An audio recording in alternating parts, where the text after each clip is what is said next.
प्यारे दोस्तों, competitive exam segment में आप सभी का स्वागत है। आज हम इस सेशन में लोक सेवा आयोग के बारे में अध्ययन करेंगे, पब्लिक सर्विस कमीशन के बारे में अध्ययन करेंगे।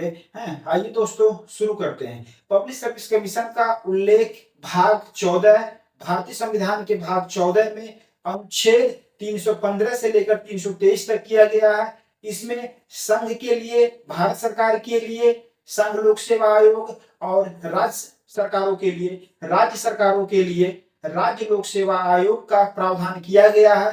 साथ ही दो या दो से अधिक राज्य यदि सहमति जताते हैं उनके लिए संयुक्त लोक सेवा आयोग का प्रावधान किया जाए तो संसद ऐसा प्रावधान कर सकती है। तो आज इस सेशन में हम दोस्तों संघ लोक सेवा आयोग, राज्य लोक सेवा आयोग और संयुक्त लोक सेवा आयोग के जो प्रोविजंस हैं दिए गए हैं अनुच्छेद 315 से लेकर अनुच्छेद 323 में, आज उसको हम देखेंगे।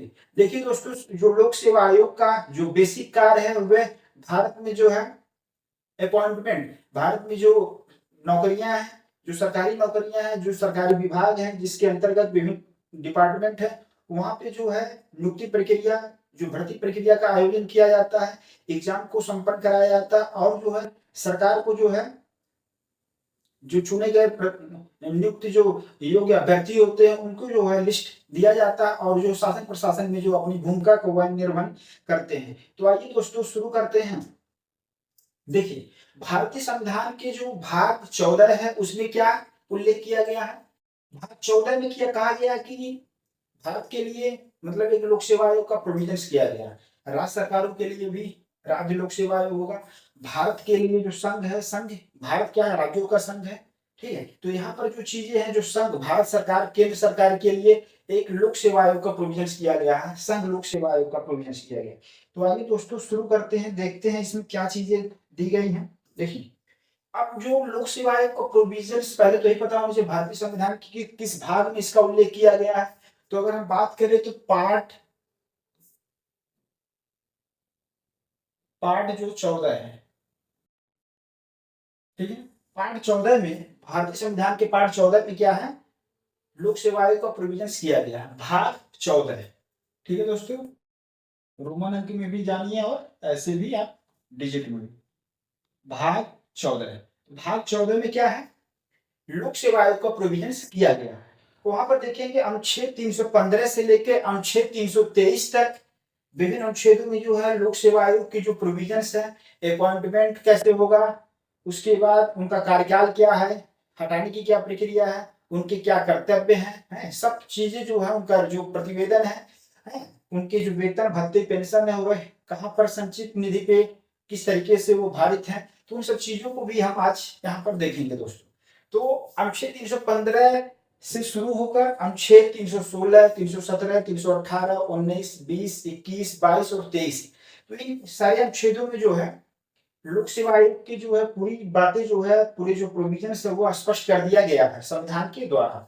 तो आइए दोस्तों देखते हैं इसमें क्या है। देखिए, पहला तो आप जानते हैं UPSC, union public service commission, संघ के लिए भारत के अखिल भारतीय स्तर पर क्या एक केंद्रीय लोक सेवा आयोग है जिसे हम क्या जानते हैं, संघ जो है लोक सेवा आयोग के नाम से जानते हैं। ठीक है, तो अनुच्छेद 315 में ये कहा गया है कि संघ के लिए एक लोक सेवा आयोग होगा और राज्यों के लिए क्या होगा, राज्य लोक सेवा आयोग होगा। जैसे मान लिया राज्य लोक सेवा आयोग, उत्तर प्रदेश लोक सेवा आयोग हो गया, छत्तीसगढ़ लोक सेवा आयोग हो गया, मध्य प्रदेश लोक सेवा आयोग हो गया, राजस्थान लोक सेवा आयोग हो गया, ये सब चीजें आप जानते हैं। फिर उसके बाद जो संयुक्त लोक सेवा आयोग है, यदि राज्य विधानमंडल, यदि दो या दो से अधिक राज्यों की राज्य विधानमंडल के द्वारा यह प्रस्ताव पारित करके संसद के पास भेजा जाता है कि हमारे लिए एक ज्वाइंट जो पब्लिक सर्विस कमीशन की स्थापना कर दीजिए, तो संसद क्या करेगा, विधि द्वारा, संसद जो है विधि द्वारा जो है ज्वाइंट पब्लिक सर्विस कमीशन का क्या है, गठन कर देगा। और जिन राज्य की विधानमंडल ने इसके लिए समर्थन किया है वो जो है वहां पर जो है जो भी नियुक्ति प्रक्रिया होगी वहां पर संयुक्त लोक सेवा आयोग के द्वारा कर्तव्य का निर्वहन किया जाए। तो ये चीजें हैं। तो जो संयुक्त लोक सेवा आयोग का गठन तभी संसद करेगा जब उस राज्य के विधानमंडल के द्वारा वहां प्रस्ताव पारित करके संसद के पास भेजा जाएगा, संसद विधि बनाकर ज्वाइंट पब्लिक सर्विस कमीशन का क्या है गठन कर देगी, और जिन राज्यों ने समर्थन दिया है उन राज्यों में जो है जो नियुक्ति प्रक्रिया है, जो भर्ती प्रक्रिया है, वह इस आयोग के द्वारा जो है किया जाएगा।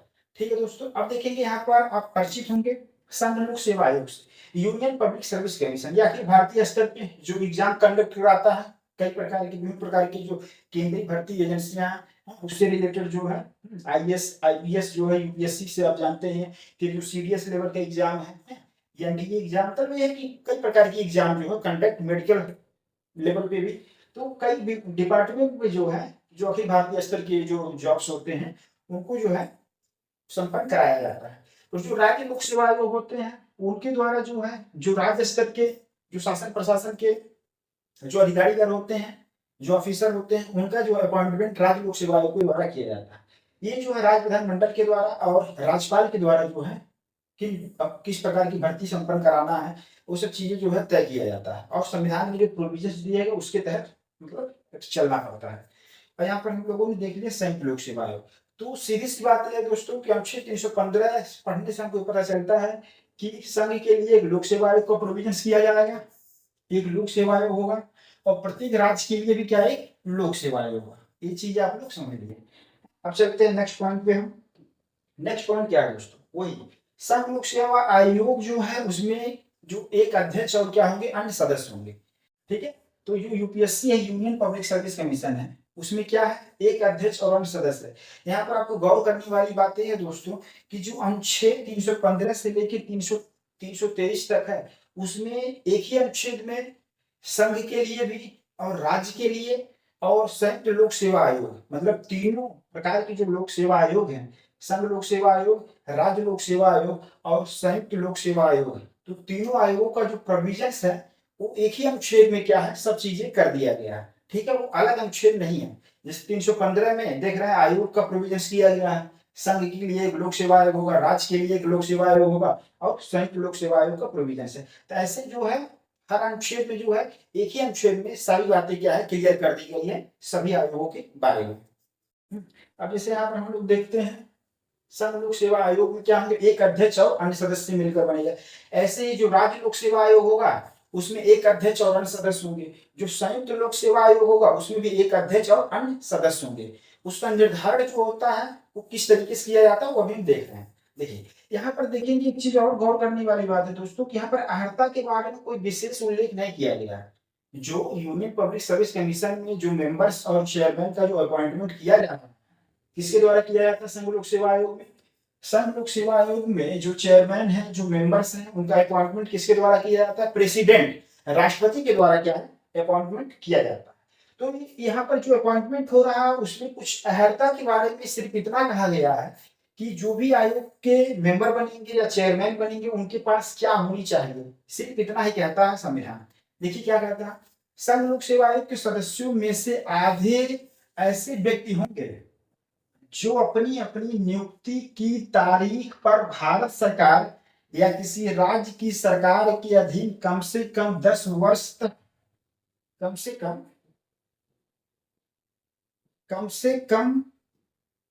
कम 10 वर्ष तक पद धारण कर चुके हो। कहने का तात्पर्य है कि संघ लोक सेवा आयोग का अगर कोई व्यक्ति मेंबर बन रहा है या चेयरमैन बन रहा है तो उसके लिए अर्हता यही है कि वह भारत सरकार या राज्य सरकार के अधीन किसी पद पर क्या 10 वर्ष तक क्या है मतलब वो सर्विस दे चुका है। अगर कोई व्यक्ति 10 वर्ष तक भारत सरकार के अधीन या राज्य सरकार के अधीन किसी पद पर नियोजित था तो उसको जो है वह एलिजिबल है, वह योग्य है संघ लोक सेवा आयोग का सदस्य बनने के लिए, राज्य लोक सेवा आयोग का सदस्य बनने के लिए, संयुक्त लोक सेवा आयोग का सदस्य बनने के लिए। ये चीज आपको सीधी सी बात आपको मालूम होनी चाहिए।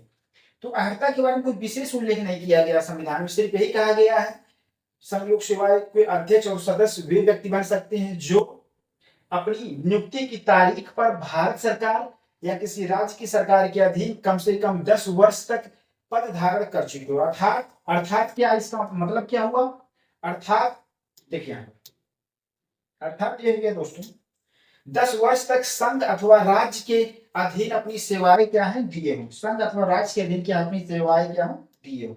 ये चीज आपको क्लियर होना चाहिए। अगर कोई भी व्यक्ति 10 वर्ष तक सर्विस कर चुका है भारत सरकार या राज्य सरकार के अधीन तो वह लोक सेवा आयोग चाहे वो संघ लोक सेवा आयोग हो या राज्य लोक सेवा आयोग हो या संयुक्त लोक सेवा आयोग हो, उसमें क्या मेंबर या चेयरमैन बनने के लिए वह योग्य है। ये चीज आपको क्लियर हो गया। आइए नेक्स्ट पॉइंट में हम लोग देखते हैं। अब देखिए यूपीएससी की बात अभी हम कर रहे हैं, फिर अगले स्लाइड में हम राज्य लोक सेवा आयोग के बारे में भी देखेंगे, संयुक्त लोक सेवा आयोग के बारे में भी देखेंगे, जिससे आपको कोई कंफ्यूजन ना रहे दोस्तों। देखिए यूपीएससी की बात अगर करें हम, तो जो संघ लोक सेवा आयोग है, जो भारत सरकार, जो संघ सरकार की जो भर्ती एजेंसी है, भर्ती जो संपन्न कराया जाता है, उसमें क्या है, देखिए संघ लोक सेवा आयोग के जो सदस्यों की संख्या है तथा इसके कर्मचारियों की संख्या जो राष्ट्रपति के द्वारा तय किया जाता है। मतलब जो संघ लोक सेवा आयोग है, जो संघ लोक सेवा आयोग है दोस्तों, उसमें कितने मेंबर्स होंगे, हैं, उसकी जो कर्मचारीगण हैं, वे सब किसके द्वारा निर्धारित किया जाता है, वह निर्धारित किया जाता है प्रेसिडेंट के द्वारा। इस संघ लोक सेवा आयोग में कितनी संख्या होगी सदस्यों की, कितने कर्मचारीगण होंगे, वे सब किसके द्वारा निर्धारित किया जाता है, राष्ट्रपति के द्वारा निर्धारित किया जाता है। देखिए यहाँ पर प्रेसिडेंट के द्वारा ही क्या निर्धारित किया जाता है। तो संघ लोक सेवा आयोग के सदस्यों की संख्या तथा इसके कर्मचारियों की जो संख्या है, राष्ट्रपति के द्वारा क्या है तय किया जाता है। ये चीज आपको क्लियर होना चाहिए। अब यहाँ पर बात अगर हम करें दोस्तों, जो संघ लोक सेवा आयोग के जो सदस्य हैं, जो अध्यक्ष हैं, उनका अपॉइंटमेंट किसके द्वारा किया जाता है, तो उनका अपॉइंटमेंट किसके द्वारा किया जाता है दोस्तों, राष्ट्रपति के द्वारा। प्रेसिडेंट महामहिम राष्ट्रपति के द्वारा क्या है, संघ लोक सेवा आयोग के जो सदस्य हैं, जो अध्यक्ष हैं, उनकी नियुक्ति किया जाता है। जो सदस्य हैं, जो अध्यक्ष हैं, जो सदस्य और अध्यक्ष हैं, ठीक है, उनकी नियुक्ति किया जाएगा। अब कितने सदस्य होंगे संघ लोक सेवा आयोग में, इसका निर्धारण किसके द्वारा किया जाएगा, राष्ट्रपति के द्वारा ही निर्धारित किया जाएगा। ठीक है, ये चीज। अब फिर देखेंगे कार्यकाल, टर्म ऑफ ऑफिस कितना है इनका। टर्म ऑफ ऑफिस की अगर बात करें, कार्यकाल कितना है, तो ऑफिस कितना है इनका कार्यकाल, 6 वर्ष या 65 वर्ष की आयु होने तक, जो भी पहले हो। अगर 65 वर्ष की आयु तक होने या 6 वर्ष, मतलब कार्यकाल कितना इनका होता है, 6 साल का कार्यकाल है। अगर कोई व्यक्ति 65 वर्ष की आयु पूरी कर लेगा तो उस समय से पहले क्या है, रिटायर हो जाएगा। तो ये चीज आपको क्लियर है। तो 6 वर्ष या 65 वर्ष की आयु होने तक, जो भी पहले हो, ठीक है। अगर मान लीजिए कोई व्यक्ति जो है 63 साल में लोक सेवा आयोग का सदस्य अपॉइंट हो रहा है, तो कितना कार्यकाल, 2 ही साल उसका कार्यकाल रह पाएगा, वो 65 साल हो जाएगा, रिटायर हो जाएगा। ये चीज आपको समझना है। तो कार्यकाल कितना है, 6 वर्ष या 65 वर्ष की आयु तक, जो भी पहले हो। ये चीजें हो गया। अब इसका उल्लेख किसमें किया गया है, तो अगर बात करें तो अनुच्छेद जो 316 है, अनुच्छेद 316 में इसका प्रोविजन किया गया है। अनुच्छेद 316 कहता है कि संघ लोक सेवा आयोग के जो सदस्यों की और अध्यक्ष की नियुक्ति राष्ट्रपति के द्वारा की जाएगी, और उनका जो कार्यकाल है वह 6 वर्ष या 65 वर्ष की आयु होने तक, जो भी पहले हो। एक चीज उसके बाद, वह उसी पद पर पुनर्नियुक्ति नहीं होगा। इस पॉइंट को ध्यान दीजिएगा दोस्तों, उसी पद पर पुनर्नियुक्ति नहीं होगा, रीअपॉइंटमेंट, रीअपॉइंटमेंट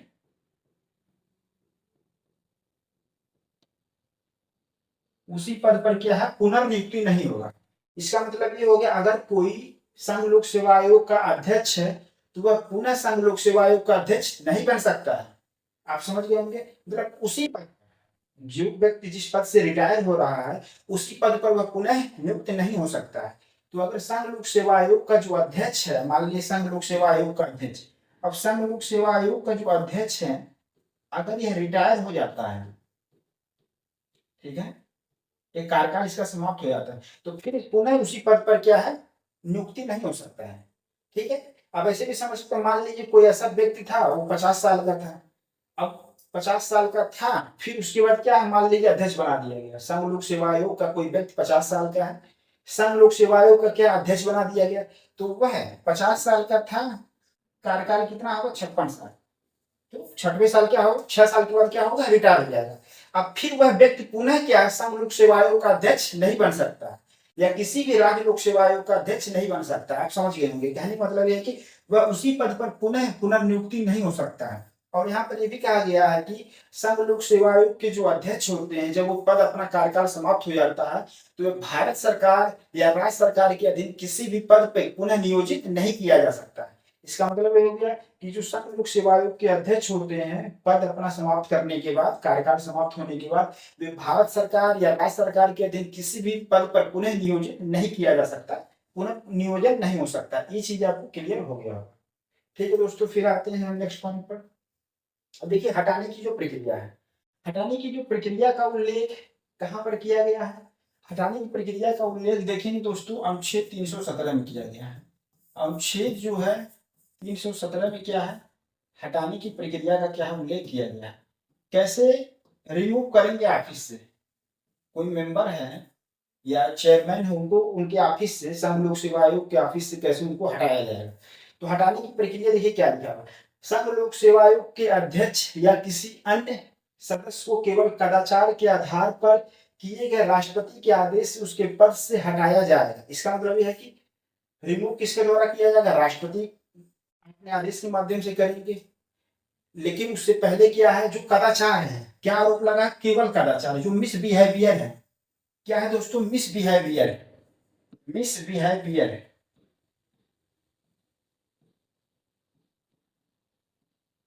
क्या है, मिसबिहेवियर, जो कदाचार है, कदाचार के आधार पर क्या है, राष्ट्रपति के आदेश से उसे हटाया जाएगा।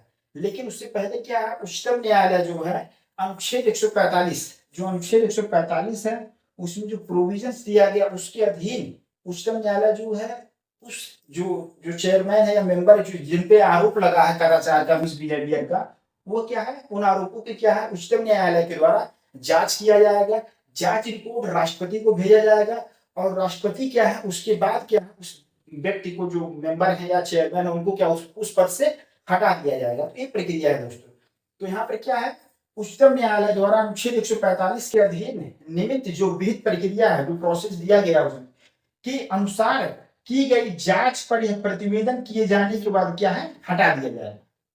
आप समझ गए, मतलब अगर कोई संघ लोक सेवा आयोग का अध्यक्ष है, संघ लोक सेवा आयोग का क्या है, अध्यक्ष और किसी अन्य सदस्य को किस तरीके से हटाया जाएगा, तो वह केवल कदाचार के आधार पे on the ground of misbehaviour, और किसके द्वारा जांच किया जाएगा, उच्चतम न्यायालय के द्वारा जांच किया जाएगा। जांच रिपोर्ट प्रेसिडेंट को भेजा जाएगा। उसके बाद क्या होगा, हटाने का आदेश जारी कर देंगे। और भी अन्य कारण जिनके आधारों पर हटा दिया जा सकता है। अगर राष्ट्रपति को यह लगता है, अगर राष्ट्रपति को लगता है कि कोई सदस्य या जो अध्यक्ष हैं वे मानसिक और शारीरिक रूप से, मेंटली और फिजिकली रूप से क्या है, असमर्थ है, मतलब अपने पदों का दायित्व का निर्वहन करने के लिए, जो उनके पदी दायित्व है, जो पदी दायित्व का निर्वहन नहीं कर पा रहे हैं, जो पदी दायित्व है, ठीक है, अब पदी दायित्व का निर्वहन नहीं कर पा रहे हैं। अब निर्वहन न करने का कई कारण हो सकता है, पदी दायित्व का निर्वहन न कर पाना, ठीक है। अगर कोई व्यक्ति जो संघ लोक सेवा आयोग का अध्यक्ष या मेंबर अपॉइंट किया गया है, यदि वो अपने पदी दायित्वों का निर्वहन नहीं कर पाता है, अर्थात वह मान लीजिए मेंटली डिस्टर्ब है या फिजिकली असमर्थ है अपने पदों का निर्वहन करने के लिए, अपने पदी दायित्वों का, अपने कर्तव्यों को निर्वहन करने के लिए, उस आधार पर भी क्या है, राष्ट्रपति जो है उस व्यक्ति को जो है हटाया जा सकता है। ठीक है, यदि न्यायालय के द्वारा दिवालिया घोषित कर दिया गया, न्यायालय के द्वारा अगर इंसॉल्वेंट किसी सदस्य को या अध्यक्ष को घोषित कर दिया गया, तब भी उन आधारों पर भी राष्ट्रपति क्या है, हटा देंगे। ये चीजें आपको क्लियर होनी चाहिए। और मान लीजिए कोई मेंबर या जो चेयरमैन है वह राष्ट्रपति को अपना त्याग पत्र दे के स्वेच्छा से भी अपने पद का क्या है, त्याग कर सकते हैं। तो ये सब चीजें ग्राउंड है, आपको पता होनी चाहिए। और यहाँ पर जो है कदाचार के आधार पर जो चीजें होगा वह सुप्रीम कोर्ट, जो उच्चतम न्यायालय के द्वारा जांच किया जाएगा। जांच रिपोर्ट प्रेसिडेंट को सबमिट करने के बाद उनको क्या है, उस पद से क्या है, मेंबर या चेयरमैन को हटा दिया जाएगा। और वैसे राष्ट्रपति को अगर यह लग जाता है, यह इतना कि वह व्यक्ति या मेंबर जो चेयरमैन पदों का निर्वहन नहीं कर पा रहा, अपनी पदी दायित्वों का निर्वहन नहीं कर पा रहा, मानसिक या शारीरिक अक्षमता के कारण, असमर्थता के कारण, तो उस कारण से भी उस व्यक्ति को जो है मेंबर या चेयरमैन जो भी है उनको पद से हटा देंगे। तो इसका उल्लेख हमको हटाने की जो प्रक्रिया है, रिमूव कैसे किया जाएगा, वो अनुच्छेद 317 में दिया गया है दोस्तों।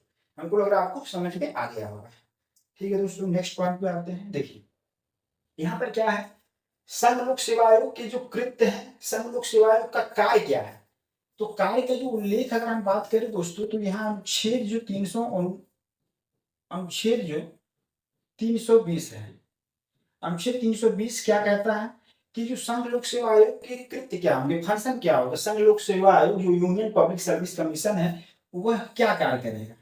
ठीक है, तो जो संसद के द्वारा जो मैटर सौंपा जाएगा, भर्ती से संबंधित जो प्रक्रिया, राष्ट्रपति के द्वारा जो चीजें मतलब भर्ती से नियुक्ति से संबंधित जो चीजें दिया जाएगा, और जो संविधान में लिखा गया है वहाँ के अंतर्गत है वह संघ की सेवाओं से संबंधित नियुक्तियों के लिए क्या परीक्षाओं का संचालन करेगा, है जो योग्य अभ्यर्थी उनको चुन के सरकार को, भारत सरकार को लिस्ट दे दिया जाएगा।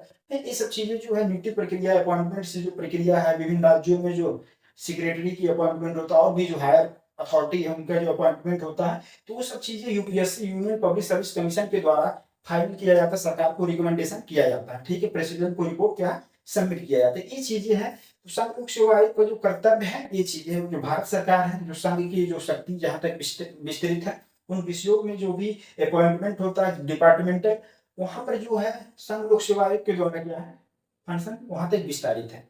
ये चीजें आप लोग क्लियर हो गए। अब अगर मान लीजिए यहाँ पर अगर संघ लोक सेवा आयोग की कृत्यों का विस्तार करना, मान उसके जो कार्य प्रणाली है उसको और विस्तार देना है, तो अनुच्छेद 321 में उसका जिक्र किया गया है दोस्तों। किसने किया गया? अनुच्छेद 321 में, ठीक है। तो अगर यूपीएससी के कार्यक्षेत्र को बढ़ाना है, यूपीएससी के कृत्य क्षेत्र का विस्तार करना, कृत्य क्षेत्र का विस्तार करना, यूपीएससी की कृत्य क्षेत्र का क्या है दोस्तों? विस्तार करना। तो ये चीजें अनुच्छेद 321 में दिया गया है और संसद एक कर सकती है। संसद जो है विधि बनाकर संघ लोक सेवा आयोग के जो फंक्शन है, जो उसके फंक्शन को क्या है विस्तार दे सकती है कि अन्य जो भर्ती प्रक्रिया उसको भी यूपीएससी के द्वारा देखा जाए। तो ये सब चीजें आपको क्लियर होनी चाहिए, ठीक है दोस्तों। फिर आते हैं नेक्स्ट पॉइंट पे। नेक्स्ट पॉइंट क्या है दोस्तों? देखिए, संघ लोक सेवा आयोग के जो सदस्यों और कर्मचारीगण की जो वेतन भत्ते और पेंशन भारत की संचित निधि पे क्या भारित होते हैं।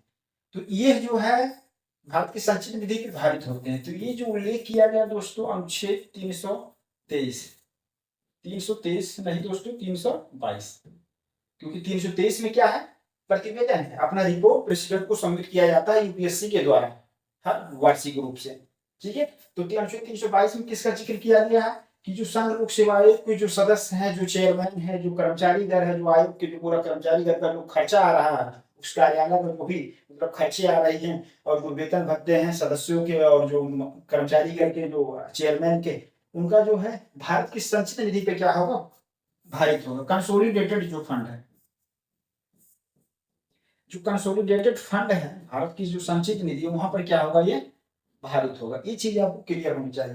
तो संघ लोक सेवा आयोग का जो भी खर्चा आ रहा है, कार्यालय का जो सदस्यगण है, अध्यक्ष है, जो कर्मचारी गण, उनका क्या भारत की संचित निधि के क्या है भारित होते हैं। और अगर दोस्तों यहाँ पर एक चीज और बताए तो भारत की संचित निधि का उल्लेख जो है किस अनुच्छेद में किया गया है, तो अनुच्छेद जो 266, अनुच्छेद 266 में क्या भारत की संचित निधि का क्या प्रोविजन किया गया है। ये चीज आपको क्लियर होनी चाहिए। तो ठीक है दोस्तों, आते हैं नेक्स्ट पॉइंट पर। अब देखिए, संघ लोक सेवा आयोग का यह कर्तव्य है कि वह क्या करेगा। मान लीजिए देखिए, वह राष्ट्रपति को आयोग द्वारा किए गए कार्य के बारे में प्रतिवर्ष प्रतिवेदन दे, हैं जो रिपोर्ट है उसको क्या है सबमिट करना पड़ेगा। किसको सबमिट करेंगे? वे राष्ट्रपति को सबमिट करेंगे, ठीक है। जो प्रतिवेदन जो रिपोर्ट है एनुअल जो है वार्षिक जो रिपोर्ट होता है वो किसको सबमिट किया जाता है? राष्ट्रपति को सबमिट किया जाता है। वार्षिक जो रिपोर्ट है किसके द्वारा? यूपीएससी, जो यूनियन पब्लिक सर्विस कमीशन है, यूनियन पब्लिक सर्विस कमीशन के द्वारा जो रिपोर्ट है, जो भी आयोग ने, संघ लोक सेवा आयोग ने एक साल में जो भी भर्ती कराया, क्या क्या कार्यप्रणाली थी, उसके बारे में जो संबंधित रिपोर्ट होता है वह राष्ट्रपति को दिया जाता है। राष्ट्रपति जो होता है उन रिपोर्ट को जो है संसद के पटल पर, लोकसभा और राज्यसभा दोनों सदनों में रखवाते हैं और वहां पर जो है चर्चा बहस, मान लीजिए सत्ता पक्ष और विपक्ष के द्वारा उन मैटर पे क्या है चलता है। तो वही चीजें लिखा गया दोस्तों। वह राष्ट्रपति को क्या है संघ लोक सेवा आयोग का कर्तव्य यही है कि जो एक साल में जो भी उन्होंने कार्यप्रणाली किया है भर्ती से संबंधित, उसको जो वह राष्ट्रपति को आयोग द्वारा किए गए कार्य के बारे में प्रतिवर्ष प्रतिवेदन दे और राष्ट्रपति ऐसा प्रतिवेदन प्राप्त होने पर उन मामलों के संबंध में यदि कोई हो जिनमें आयोग की सलाह स्वीकार नहीं की गई, मतलब ऐसा कोई मैटर जहां पर सरकार ने आयोग की सलाह को नहीं माना, तो उसपे क्या ऐसी अस्वीकृति की कारणों को स्पष्ट करने वाला ज्ञापन सहित उस प्रतिवेदन की प्रति क्या संसद के प्रत्येक सदन के समक्ष क्या रखवाया जाएगा। जो लोकसभा है, लोकसभा और राज्यसभा के पटल पे क्या है जो यूपीएससी का मतलब वार्षिक रिपोर्ट है, उसके प्रतिवेदन को क्या है रखवाया जाएगा। ये चीजें आपको क्लियर होनी चाहिए। तो इस प्रकार हम लोग देखा दोस्तों अनुच्छेद 315 से लेकर अनुच्छेद 323 तक जो लोक सेवा आयोग है उसके बारे में पूरा प्रोविजन दिया गया है। अब यही सेम पैटर्न आप देखेंगे दोस्तों राज्य लोक सेवा आयोग में है। वहां पर एक राज्यपाल का जिक्र आता है वहां पर, इसलिए थोड़ा सा उसको इसलिए हम अलग बता रहे हैं आपको। तो जो संघ लोक सेवा आयोग में देखिए पूरी तरीके से राष्ट्रपति जो प्रेसिडेंट है उन्हीं के द्वारा अपॉइंटमेंट किया जा रहा है, उन्हीं के द्वारा किसी सदस्य मेंबर को हटाया भी जा रहा है। और संघ लोक सेवा आयोग के सदस्यों का जो वेतन भत्ते पेंशन और भारत की संचित निधि पे भारित होगा। संघ लोक सेवा आयोग का जो वार्षिक रिपोर्ट है वो संसद के पटल पे रखा जाएगा। ये सब चीजें थी दोस्तों है। तो अब हम चलते हैं राज्य लोक सेवा आयोग के बारे में देख लेते हैं। राज्य लोक सेवा आयोग में तो अनुच्छेद 315 में राज्य लोक सेवा आयोग के बारे में जिक्र किया गया है। वही चीजें है आपके अनुच्छेद 315 में ही क्या है राज्य लोक सेवा आयोग के बारे में जिक्र किया गया है। अनुच्छेद 315 क्या है राज्य लोक सेवा आयोग के बारे में जिक्र है। अनुच्छेद 315 क्या है दोस्तों राज्य लोक सेवा आयोग के बारे में जिक्र है और भाग 14 में है। ठीक है दोस्तों। अब देखिए इसमें भी वही चीजें हैं जो वहां पर हमने पहले स्लाइड में आपको बताया कि राज्य लोक सेवा आयोग के सदस्यों में से आधे सदस्य ऐसे व्यक्ति होंगे जो अपनी नियुक्ति की तारीख पर कम से कम 10 वर्ष तक संघ या राज्य के अधीन सेवाएं दे चुके हैं। तो जो राज्य लोक सेवा आयोग है जैसे मान लो उत्तर प्रदेश लोक सेवा आयोग हो या छत्तीसगढ़ पब्लिक सर्विस कमीशन है, राजस्थान लोक सेवा आयोग, कोई भी लोक सेवा आयोग है, राज्य का नाम आगे लगा दीजिए फिर लोक सेवा आयोग लिख दीजिए आप।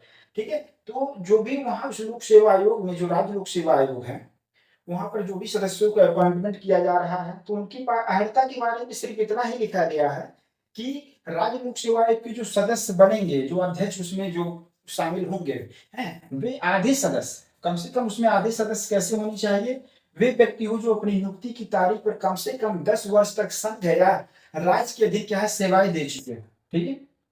ये चीजें खाली इतना ही कहा गया है संविधान के द्वारा है कि कोई लोक सेवा आयोग है उसमें जो अपॉइंटमेंट हो रहा है उसमें कम से कम जो है 50% लोग क्या होने चाहिए वो 10 वर्ष तक सर्विस कर चुके हो संघ या राज्य के अधीन, उनको क्या है लोक सेवा आयोग में शामिल कर सकते हैं। और कुछ अन्य सदस्य वैसे भी हो सकते हैं जो 10 साल का कार्यकाल न लिए हो कहीं सर्विस में।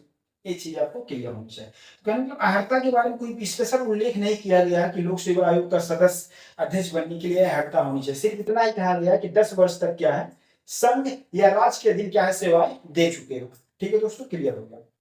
अब यहाँ पर क्या है जो राज्य लोक सेवा आयोग हुआ, अब राज्य लोक सेवा आयोग के जो कितने सदस्य होंगे उसमें चेयरमैन के बारे में और जो कर्मचारीगण हैं उनकी जो संख्या क्या होगी ये सब चीजें किसके द्वारा निर्धारित किया जाता है राज्यपाल जो गवर्नर है उनके द्वारा क्या है निर्धारित किया जाता है।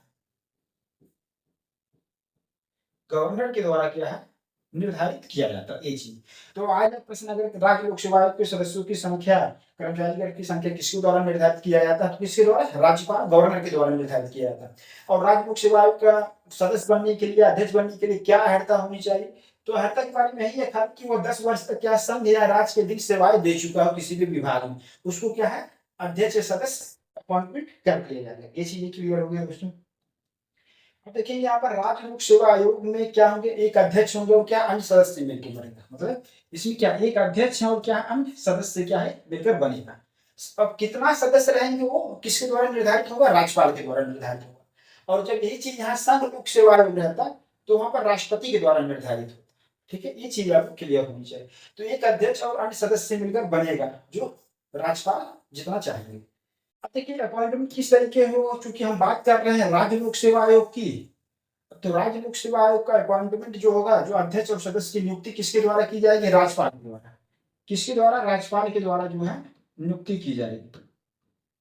तो अध्यक्ष और सदस्यों की नियुक्ति क्या है राज्य लोक सेवा आयोग के अध्यक्ष और सदस्यों की नियुक्ति राज्यपाल के द्वारा क्या है की जाएगी। अपॉइंटमेंट किसके द्वारा किया जाएगा राज्यपाल के द्वारा।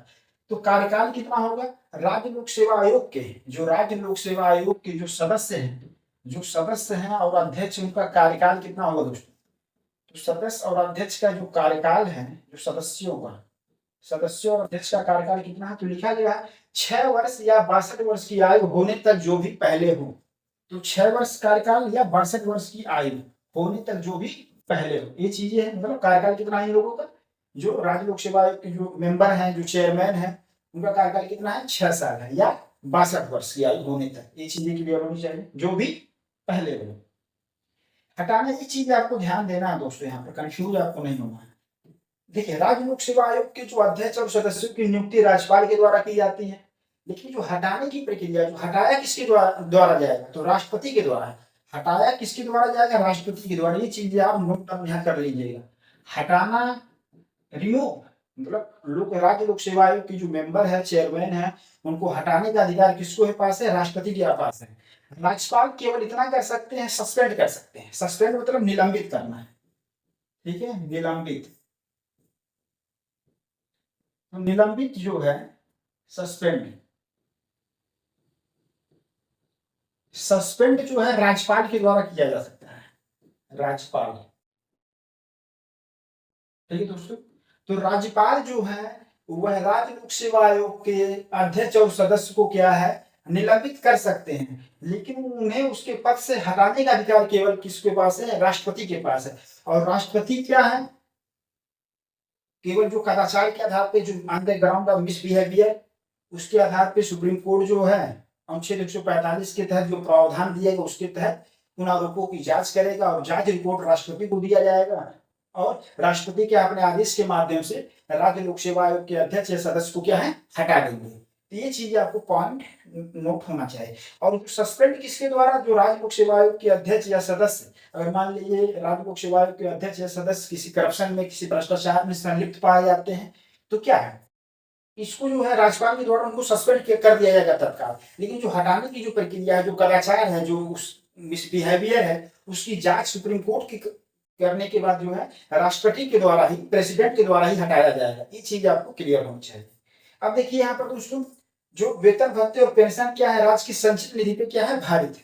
यहाँ पर क्या है, राज्य की संचित निधि पे भारित है। कहाँ पर भारित है, राज्य की संचित निधि पर भारित है। ये चीज आपको क्लियर होनी चाहिए।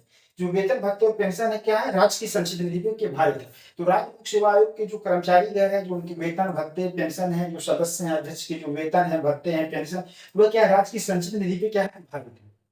अब अगर हम बात करें राज्य लोक सेवा आयोग की जो नियुक्ति और कार्यकाल के बारे में कहा उल्लेख किया गया है, तो अनुच्छेद जो 316 के बारे में यहाँ पर चीजें हैं। अनुच्छेद 316 हो गए। हटाने की प्रक्रिया का कहा उल्लेख किया गया, तो अनुच्छेद 317 में किया गया है। ठीक है, हटाने की अगर प्रक्रिया की बात करें तो अनुच्छेद जो 317 में जो है बात किया गया है।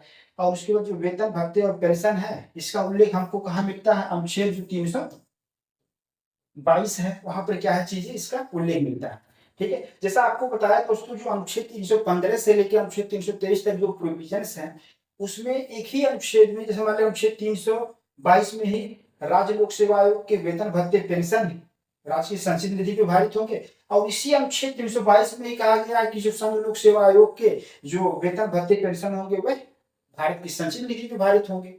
और अगर इसी के तहत जो संयुक्त लोक सेवा आयोग होगा, तो संयुक्त लोक सेवा आयोग के जो कर्मचारीगण हैं, जो अध्यक्ष हैं और जो सदस्य, उनके जो वेतन भत्ते होंगे वह संबंधित राज्यों के संचित निधि पे क्या भारित होंगे। तो ये चीज आपको क्लियर होना है कि मतलब एक ही अनुच्छेद में जो उससे संबंधित बातें हैं, संघ लोक सेवा आयोग, राज्य लोक सेवा आयोग और संघ लोक सेवा आयोग के बारे में दे दिया गया है। इसलिए अगर आप एक बार एक अनुच्छेद को तैयार कर लेते हैं कि अनुच्छेद 315 में किसका उल्लेख, अनुच्छेद 316 में किसका है, अनुच्छेद 317 में किसका उल्लेख किया गया, अनुच्छेद 322 में किसका उल्लेख किया गया, तो एक बार आप याद कर लेंगे तो उसको जो है संघ लोक सेवा आयोग, राज्य लोक सेवा आयोग और संयुक्त लोक सेवा आयोग तीनों के लिए आपका काम बन जाएगा।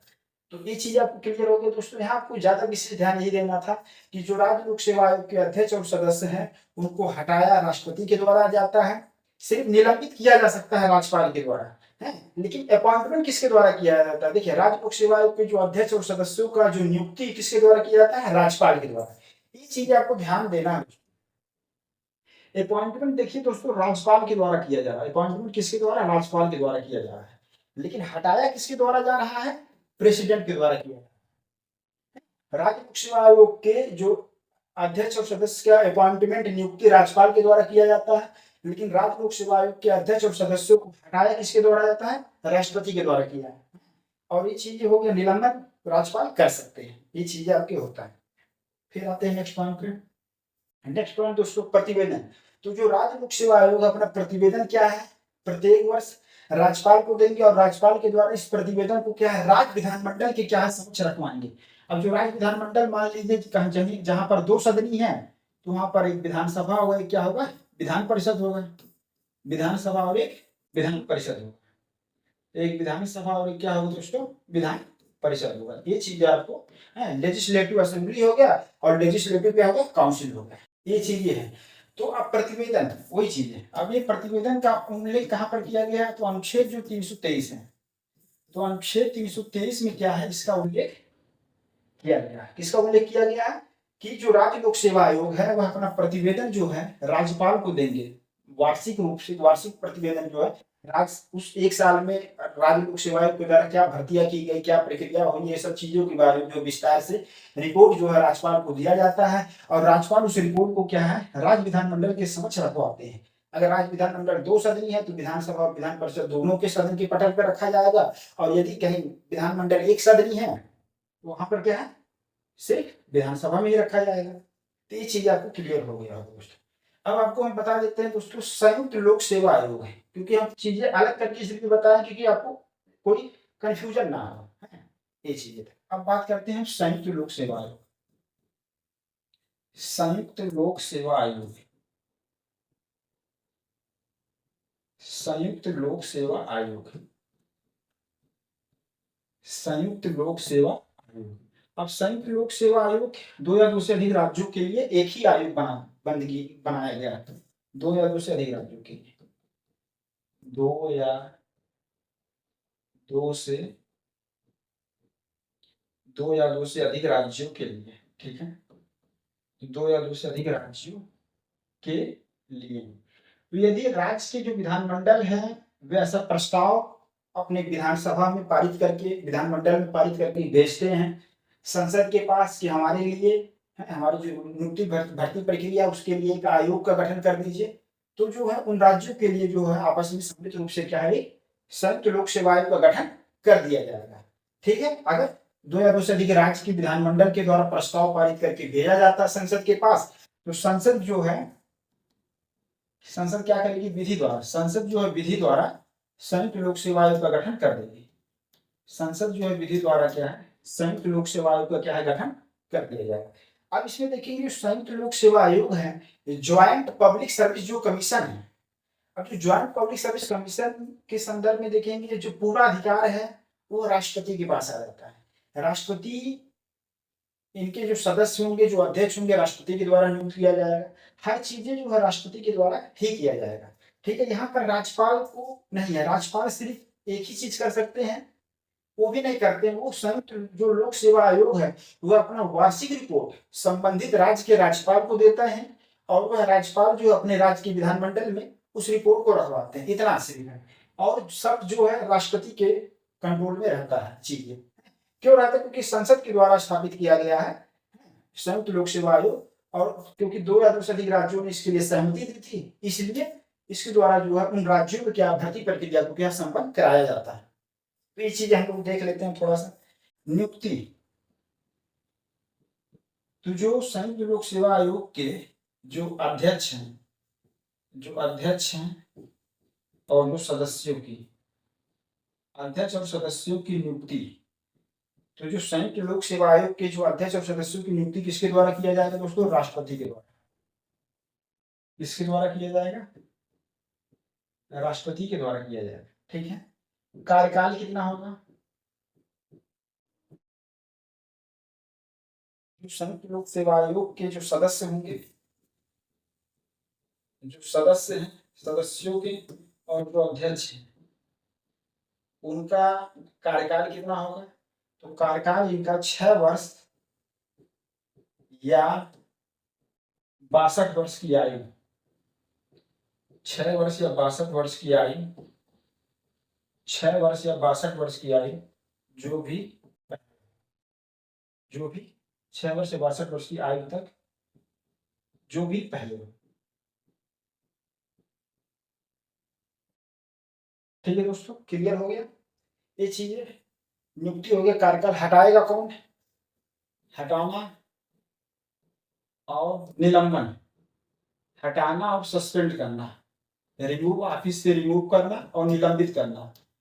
तो रिमूव करना और निलंबन, जो संयुक्त लोक सेवा आयोग के सदस्य हैं और जो अध्यक्ष है, उनको हटाने और निलंबन करने का राइट किसके पास है? राष्ट्रपति के पास है। किसके पास है? राष्ट्रपति, प्रेसिडेंट के पास है। ठीक है, ये चीजें हैं। और हटाने की प्रक्रिया वही है, केवल कदाचार के आधार पर, on the ground of misbehaviour, और या अगर वे मानसिक या शारीरिक रूप से असमर्थ है अपने पदों का दायित्व का निर्वहन करने के लिए, तब भी जो राष्ट्रपति उनको हटा देंगे। या न्यायालय के द्वारा दिवालिया घोषित कर दिया गया, इंसॉल्वेंट घोषित कर दिया गया, तब भी क्या उनको पद से राष्ट्रपति के द्वारा हटा दिया जाएगा। ये सब चीजें, या किसी अन्य लाभ के पद पे नियोजित है, मान लीजिए यहाँ पर संयुक्त लोक सेवा आयोग के मेंबर भी हैं और किसी अन्य विभाग में भी कोई कार्य में संलिप्त है, तभी क्या है? लाभ के पद पे, दो जगह है लाभ के पद पे, इसलिए क्या है? तभी उनको हटा दिया जाएगा। ये सब क्राइटेरिया है, ये सब क्राइटेरिया मतलब हटाने का। ठीक है, ये चीजें आप देख लीजिए। तो अब संयुक्त लोक सेवा आयोग के जो सदस्य और अध्यक्ष की जो नियुक्ति है, वह किसके द्वारा किया गया दोस्तों? तो नियुक्ति किसके द्वारा किया गया? राष्ट्रपति के द्वारा किया गया। कार्यकाल कितना होता है? 6 वर्ष या 62 वर्ष की आयु तक, जो भी पहले हो। और संयुक्त लोक सेवा आयोग के जो सदस्य और अध्यक्षों को हटाने और निलंबन का अधिकार किसके पास है? राष्ट्रपति के पास है। ये चीजें हो गया। और जो संयुक्त लोक सेवा आयोग क्या होगा, 2 या 2 से अधिक राज्यों के लिए जो भर्ती प्रक्रिया वो क्या है? संपन्न कराया जाता है। ये अपना प्रतिवेदन क्या करते हैं? संबंधित राज्य के राज्यपाल को देता है। अपना प्रतिवेदन है, अपना प्रतिवेदन, अपना प्रतिवेदन, अपना प्रतिवेदन संबंधित राज्य के राज्यपाल को देते हैं। संबंधित राज्य के, संबंधित राज्य के राज्यपाल को, ठीक है, संबंधित राज्य के राज्यपाल को क्या है? देते हैं। और वे राज्यपाल जो है वो राज्य विधानमंडल में रिपोर्ट को क्या है? रखवाते हैं। ठीक है, और उसके बाद जो संयुक्त लोक सेवा आयोग के सदस्य और अध्यक्ष हैं, संयुक्त लोक सेवा आयोग के सदस्य, अध्यक्ष, सदस्यों, अध्यक्ष और जो कर्मचारीगण है, कर्मचारीगण है, उनका जो वेतन भत्ते पेंशन किस पर भारित होगा? वेतन भत्ते पेंशन, वेतन भत्ते पेंशन जो है संबंधित राज्यों की क्या है? संचित, राज्य की संचित निधि पे भारित हो। संबंधित राज्यों की, संबंधित राज्यों की, संबंधित राज्यों की राज्य संचित निधि पे भारित होगा। राज्य संचित निधि पर, राज्य संचित निधि पर क्या है? भारित होगा। राज्य संचित निधि पर, राज्य संचित निधि पर भारित होगा। तो ये चीज दोस्तों आपको क्लियर हो गया होगा। जो संयुक्त लोक सेवा आयोग है, संयुक्त लोक सेवा आयोग, यहां लिख लीजिए, संयुक्त लोक सेवा आयोग के सदस्य, अध्यक्ष, सदस्यों, अध्यक्ष, कर्मचारीगण के वेतन भत्ते पेंशन जो संबंधित राज्यों की राज्य संचित निधि है उसमें क्या भारित होता है। और जो संयुक्त लोक सेवा आयोग जो अपना प्रतिवेदन क्या है? राज्यपाल को देते हैं। और यह प्रतिवेदन जो है, प्रतिवेदन संबंधित राज्य के राज्यपाल को देते हैं। संबंधित राज्य के, संबंधित राज्य के राज्यपाल, संबंधित राज्य के राज्यपाल को देते हैं। और ये राज्यपाल क्या करते हैं? वे अपने अपने विधानमंडल में क्या है? उसको, उस रिपोर्ट को रखवाते हैं। ठीक है, जो राज्यपाल हैं वे अपने अपने विधानमंडल में क्या है? उस रिपोर्ट को क्या है? रखवाएंगे। तो ये चीज आपको दोस्तों क्लियर हो गया होगा संयुक्त लोक सेवा आयोग के बारे में। संयुक्त लोक सेवा आयोग में जो सदस्य की नियुक्ति राष्ट्रपति के द्वारा की जाती है। कार्यकाल 6 वर्ष से 62 वर्ष की आयु तक, जो भी पहले हो। फिर संयुक्त लोक सेवा आयोग का गठन संसद द्वारा किया जाता है, यानी 2 या 2 से अधिक राज्य के विधानमंडल के द्वारा प्रस्ताव पारित करके भेजा जाता है कि हमारे लिए जो है एक संयुक्त लोक सेवा आयोग का बना दीजिए, तो वह संसद के द्वारा क्या है? बना दिया जाएगा। और उसके बाद सदस्यों और अध्यक्ष को क्या है? हटाना और निलंबन, हटाना, रिमूव और निलंबन, सस्पेंड किसके द्वारा किया जाएगा? राष्ट्रपति के द्वारा क्या है? किया जाएगा।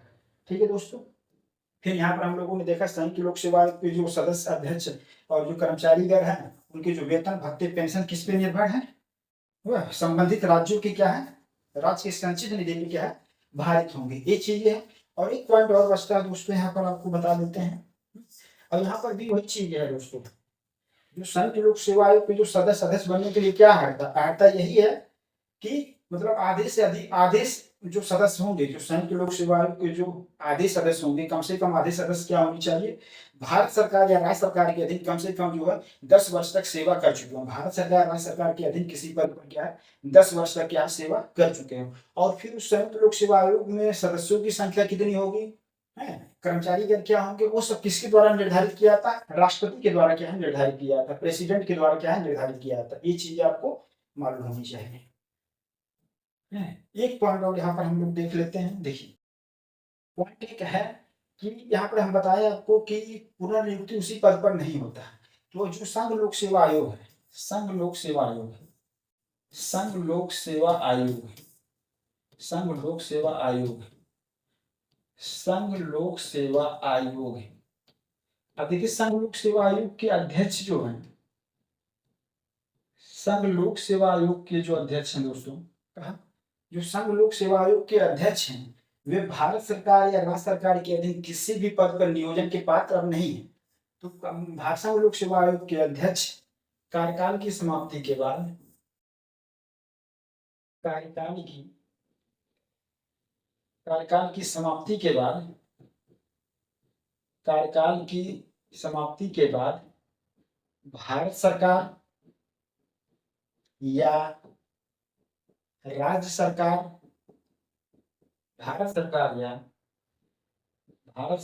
राज्य सरकार के अधीन, भारत सरकार या राज्य सरकार के अधीन किसी पद पर, भारत सरकार राज्य सरकार के अधीन किसी पद पर, किसी पद पर नियोजन के, किसी पद पर नियोजन के पात्र नहीं है। ये चीज आपको क्लियर होना चाहिए दोस्तों, एग्जाम्स में आ सकते हैं कि जो संघ लोक सेवा आयोग है, संघ लोक सेवा आयोग यूनियन पब्लिक सर्विस कमीशन, जो यूनियन पब्लिक सर्विस कमीशन है उसके जो अध्यक्ष जो चेयरमैन कार्यकाल की समाप्ति के बाद भारत सरकार या राज्य सरकार के अधीन किसी भी पद पर क्या नियोजन के पात्र नहीं है। ये चीज आपको क्लियर हो गया। अब ये तो हो गया संघ लोक सेवा आयोग के अध्यक्ष के। अब जो संघ लोक सेवा आयोग के जो सदस्य हैं वे पुनः संघ लोक सेवा आयोग का सदस्य नहीं बन सकते हैं। जो संघ लोक सेवा आयोग के जो सदस्य हैं वो पुनः संघ लोक सेवा आयोग के सदस्य नहीं बन सकते हैं। अब उनके पास दो रास्ता है, या तो वह संघ लोक सेवा आयोग के अध्यक्ष बन जाए या किसी राज्य के लोक सेवा आयोग के क्या है अध्यक्ष बन जाए। वह किसी राज्य के लोक सेवा आयोग के सदस्य भी नहीं बन सकते हैं। ये आपको बारीकी समझना है दोस्तों। है अगले स्लाइड में देख लेते हैं। अब देखिए जो संघ लोक सेवा आयोग के सदस्य हैं, जो संघ लोक सेवा आयोग के, संघ लोक सेवा आयोग के सदस्य, जो संघ लोक सेवा आयोग के सदस्य हैं, संघ लोक सेवा आयोग के जो सदस्य हैं कार्यकाल समाप्ति के बाद, कार्यकाल समाप्ति के बाद, कार्यकाल समाप्ति के बाद UPSC, union public service commission, ये क्या है UPSC, UPSC union public service commission, संघ लोक सेवा आयोग। तो संघ लोक सेवा आयोग के जो सदस्य हैं कार्यकाल समाप्ति के बाद यूपीएससी, वही संघ लोक सेवा आयोग के, यूपीएससी के पुनः सदस्य नहीं बन सकते, पुनः सदस्य नहीं बन सकते हैं, नहीं बन सकते हैं, नहीं बन सकते हैं। ये यूपीएससी के अध्यक्ष बन सकते हैं, ये यूपीएससी के अध्यक्ष बन सकते हैं, ये यूपीएससी के अध्यक्ष बन सकते हैं, अथवा किसी राज्य लोक सेवा आयोग के अध्यक्ष बन सकते हैं, अथवा किसी राज्य लोक सेवा आयोग के, अथवा किसी राज्य लोक सेवा आयोग के अध्यक्ष बन सकते हैं। कि अध्यक्ष क्या है बन सकते हैं, कि अध्यक्ष बन सकते हैं।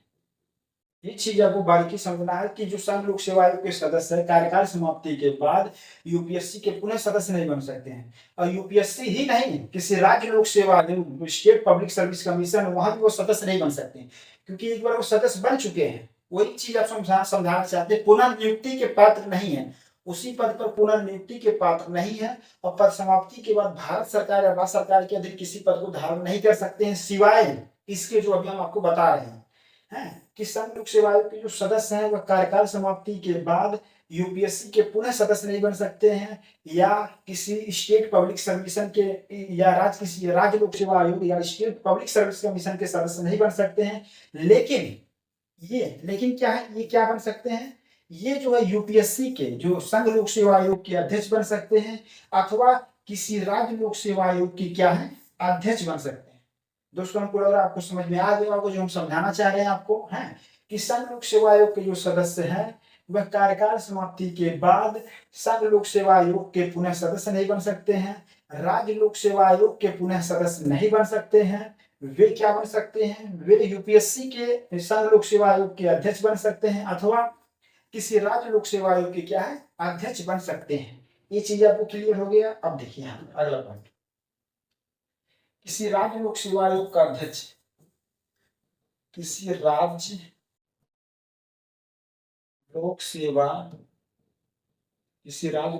आयोग का अध्यक्ष, किसी राज्य लोक सेवा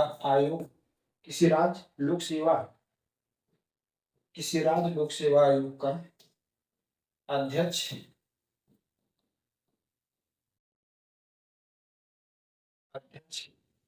पद है, या कार्यकाल की समाप्ति के बाद कार्यकाल की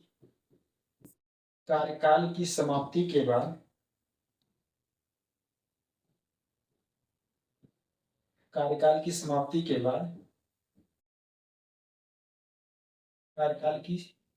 के बाद संघ लोक सेवा आयोग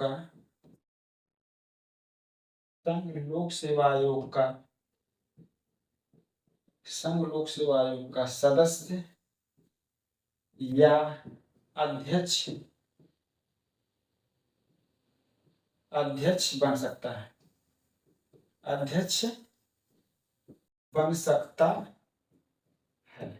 ये चीज आपको क्लियर होनी चाहिए। अगर मान लीजिए किसी राज्य लोक सेवा आयोग के चेयरमैन अपने पद से रिटायर होते हैं, तब उनके पास क्या बचा है ऑप्शन, ये है कि वे संघ लोक सेवा आयोग का क्या है, सदस्य बन सकते हैं, या संघ लोक सेवा आयोग का अध्यक्ष बन सकते हैं। अब किसी भी राज्य लोक सेवा आयोग का न तो सदस्य बन सकते हैं, न ही अध्यक्ष बन सकते हैं। कहने का तात्पर्य है कि दोस्तों, अगर किसी राज्य लोक सेवा आयोग के अध्यक्ष अपने पद से रिटायर होते हैं, तो उनके पास केवल दो रास्ता बचता है कि वह संघ लोक सेवा आयोग के सदस्य बन जाए, या संघ लोक सेवा आयोग के अध्यक्ष बन जाए, या वो किसी भारत सरकार राज्य सरकार के अधीन कोई भी पद धारण नहीं कर पाएंगे, सिवाय इन दो पदों के ऑप्शन है उनके पास से। ठीक है, तो ये चीज आपको समझ लिया। अगर मान ली किसी राज्य लोक सेवा आयोग का सदस्य है, तो उस राज्य लोक सेवा आयोग में क्या है, वह अध्यक्ष बन सकता है, लेकिन पुनः सदस्य नहीं बन सकता है। किसी राज्य लोक सेवा आयोग का जो सदस्य है वो किसी दूसरे राज्य लोक सेवा आयोग का भी सदस्य नहीं बन सकता है। तो किसी राज्य लोक सेवा आयोग का जो सदस्य है वह केवल सदस्य क्या बन सकता है, वह सदस्य केवल संघ लोक सेवा आयोग का बन सकता है, और कहीं का भी नहीं बन सकता। ठीक है, और यही चीजें प्रक्रिया जो है सर, मतलब लोगों को समझ गए होंगे दोस्तों कि यही प्रक्रिया जो संयुक्त लोक सेवा आयोग में भी लागू होता है। जो संयुक्त लोक सेवा आयोग के जो अध्यक्ष या सदस्य हैं वह पुनः जैसे सदस्य नहीं बन सकते हैं, वे सिर्फ कहाँ बन सकते हैं, तो जो संयुक्त लोक सेवा आयोग के अध्यक्ष और सदस्य हैं वे संघ लोक सेवा आयोग जो यूनियन पब्लिक सर्विस कमीशन है वहां पर ही अध्यक्ष और सदस्य बन सकते हैं। तो ठीक है दोस्तों, हमको लग रहा है जो आप समझाना चाह रहे थे आप समझ गए होंगे। ये चीजें आपको ये जो है ये प्रोविजंस कहाँ किया गया, ये चीज आपको बता देते हैं। अनुच्छेद जो है, ये जो अनुच्छेद 319 है, अनुच्छेद 319 में यहाँ पर ये चीजें दिया गया है, तो आप इसको पढ़ भी सकते हैं। जो बेयर एक्ट है उसमें अनुच्छेद 319 में, तो आप बारीकी ये चीजें समझ जाएंगे। हम ये जो चीजें आपको हम बता रहे थे, अनुच्छेद 319 में चीजें लिखा गया है, और इससे रिलेटेड क्वेश्चंस आप देखेंगे स्टेटमेंट फॉर्म में, मतलब पीसीएस में क्वेश्चन नहीं आया है, आईएएस में ही आया है। अनुच्छेद 319 में, ठीक है, ये चीज आप देख लेंगे। और ये अनुच्छेद 319 में जो इस चीज का जिक्र किया गया है। ठीक है, ये चीज हमने बताया कि संघ लोक सेवा आयोग के जो अध्यक्ष है, कार्यकाल की समाप्ति के बाद भारत सरकार या राज्य सरकार के अधीन किसी पद पर नियोजन के पात्र नहीं। ये चीज आप देखेंगे अनुच्छेद 319 में जो है चीजें दिया हुआ, तो वहां से आप चीजें इसको देख सकते हैं। ठीक है, ये थोड़ा सा जटिल था समझने के लिए, लेकिन कोशिश किया हमें समझाने के लिए आपको। ये चीज आपने ये चीज आप वहां से एक बार रेफरेंस देख लेंगे तो हो सकता है बढ़िया से आपको समझ में आ जाए।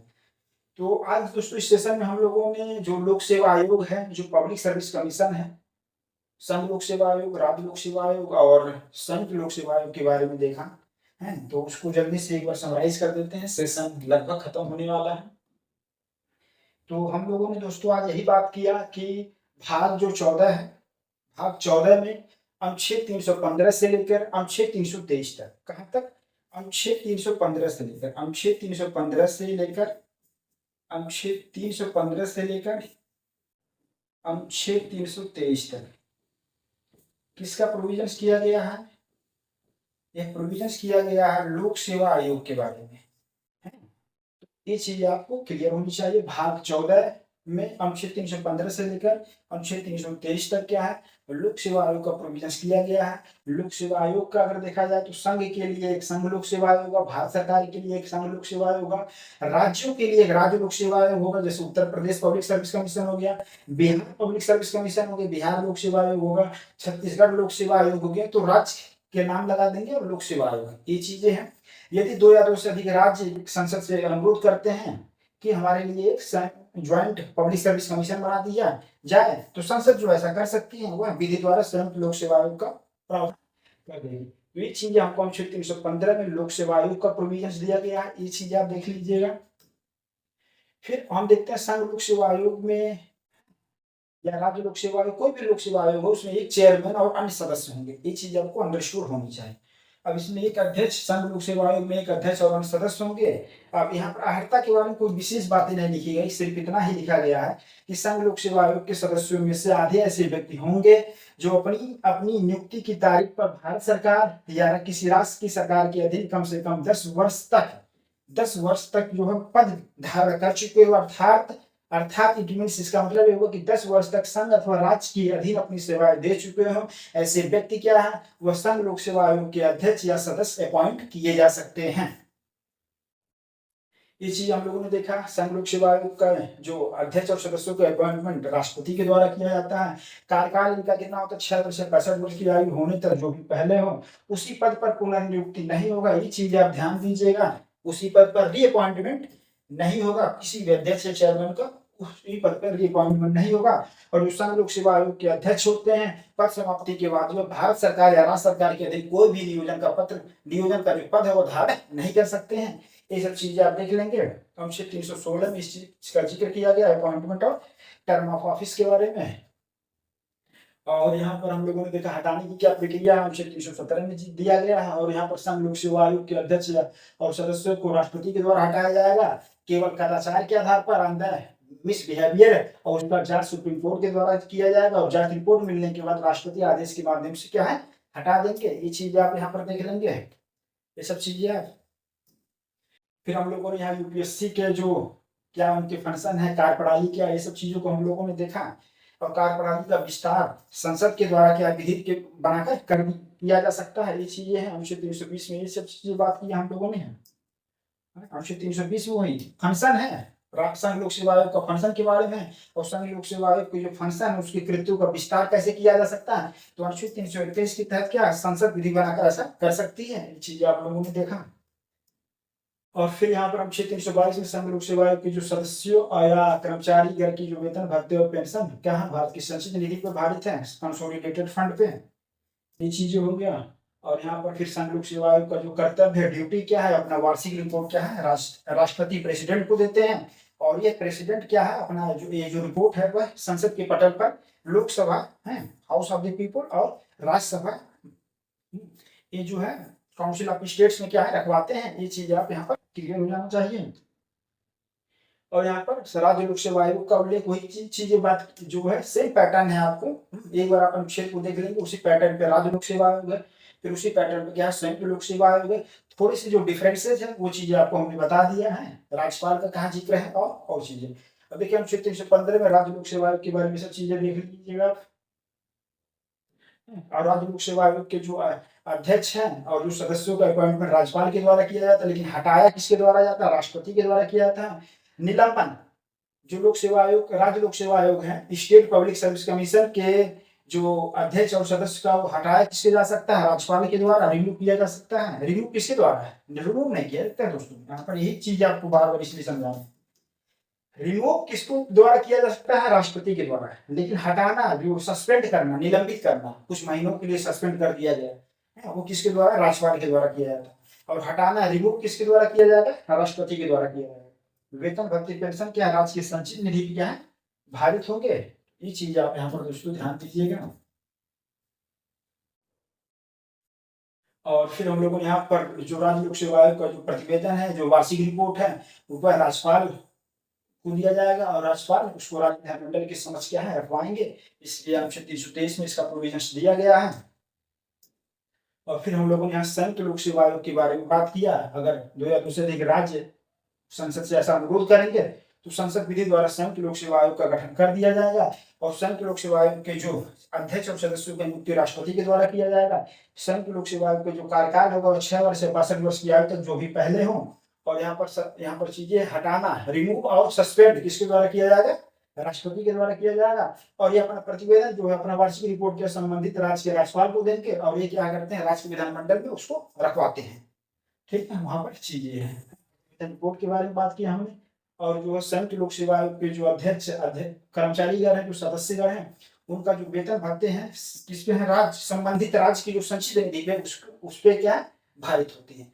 तो इस प्रकार दोस्तों हम लोगों ने चीजें देख लिया। ज्यादा यूपीएससी के बारे में ये जो विशेष था थोड़ा सा इस पे ध्यान दीजिएगा कि मतलब संघ लोक सेवा आयोग के अध्यक्ष कार्यकाल की समाप्ति के बाद भारत सरकार या राज्य सरकार के अधीन किसी भी पद पर नियोजन के पात्र नहीं है। तो बारे की आप देख लीजिएगा, फिर इसको भी आप समझ लीजिएगा, इसको भी आप देख लीजिएगा दोस्तों है। तो ठीक है दोस्तों, आज हम इस सेशन में जो लोक सेवा आयोग है, पब्लिक सर्विस कमीशन के बारे में पूरी विस्तार से समझाने की कोशिश किया। तो ठीक है दोस्तों, फिर मिलते हैं नेक्स्ट सेशन में अलग टॉपिक के साथ। धन्यवाद।